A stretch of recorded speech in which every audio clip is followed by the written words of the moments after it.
semble que depuis les années 60-70, l'histoire de la peinture figurative s'écrit par le biais d'individualités et non plus par le biais de mouvements qui ont pu caractériser justement la peinture à l'époque de l'art moderne et jusqu'aux années 60-70.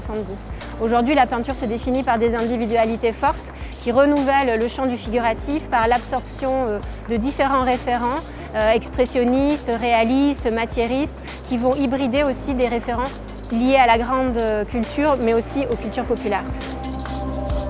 Il y a un véritable fil, il y a une continuité entre les plus jeunes artistes et ceux des générations précédentes, qui parfois ont été leurs professeurs d'ailleurs à l'école des Beaux-Arts. Et donc le choix d'artistes que nous avons fait pour Art Paris, c'est précisément de transcender ces différentes générations et d'essayer de trouver des artistes dans toute la diversité que nous pouvions imaginer, diversité des origines, diversité des générations, diversité des techniques.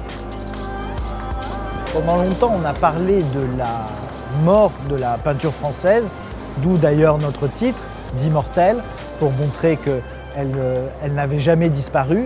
Nous pensons qu'elle court un autre risque, et ce risque, c'est celui de dilution. En effet, dans un monde qui est dominé par l'image, par les réseaux sociaux, la peinture, c'est autre chose. Le temps de la peinture est un temps à part.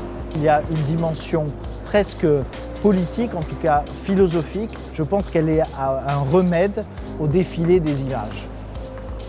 Ces menaces qui ont pesé sur la peinture figurative française, aujourd'hui, je pense qu'elles sont largement balayées. Elle vit même un âge d'or, tout comme ses consoeurs américaines ou allemandes, par exemple.